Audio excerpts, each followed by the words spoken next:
Hi, my name is Joe, and I'm one of the pastors at Redeemer Lincoln Square. Now, let me read for you today's passage, which comes from Deuteronomy chapter 22, verse 8. When you build a new house, you shall make a parapet for your roof, that you may not bring the guilt of blood upon your house if anyone should fall from it. Amen. Short little verse, very short little law that we get, but what we see here is that this law is put in place as a basic safety measure for the construction of houses in the promised land that the people of God were about to enter into.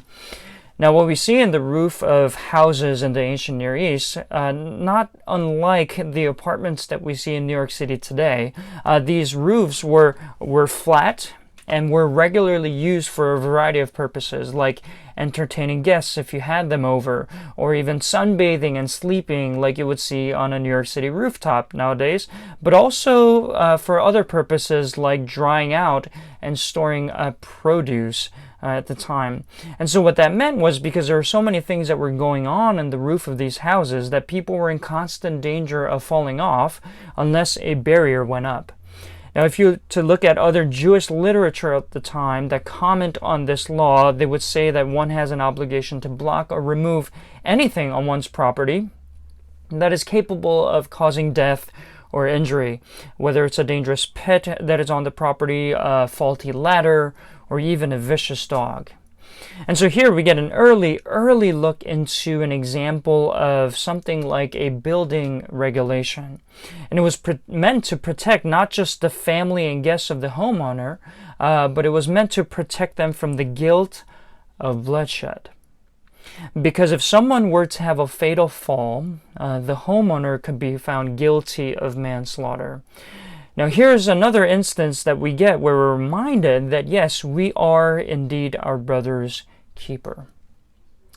Now, if you were to learn something from this passage, I think it's that Christians should do everything that they can to prevent unnecessary death or injury, like the ones that result from negligence and carelessness, or even from industrial danger, or inadequate maintenance, or unhealthy work environments and the like. And instead, they should be at the forefront, as one commentator says, that Christians should be at the forefront of the struggle for basic safety, hygiene, and worker protection laws. Now, as I was studying this little verse, I was actually reminded of a company called Guinness Brewing Company. Many of you may know. It's a beer company, and it was founded by Arthur Guinness, who was famous for being a committed Christian.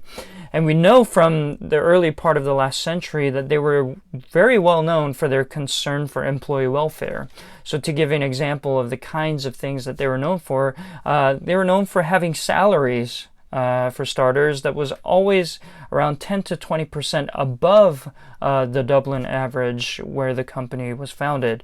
They were known for their pension program, and they had an excellent reputation for that provided for not just retired employees, but in the event that they passed away, these programs took care of their widows and orphans as well, and were given burial allowances, and jobs thereafter were offered to the widows of the employees that passed away.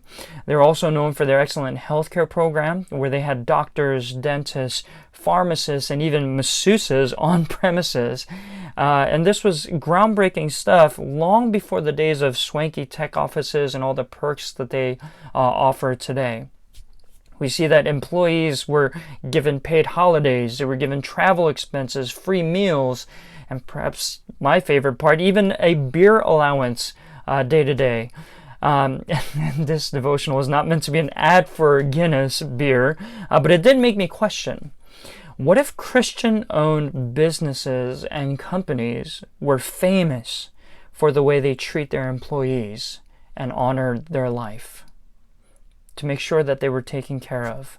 What would it look like, to kind of expand it out further, what would it look like for Christians to be known for the meticulousness with which we honored and cared for other lives? Because those lives were created and beloved by the Creator God of the universe. And so what we see here in this short little verse is that it's not just talking about negligence, but it's reminding us to value life, the life of others. And so the encouragement for us from this text is that, may we, during a time when there's such dehumanization going on all around us, may we as Christians be famous for humanizing our neighbors and valuing them and caring for them.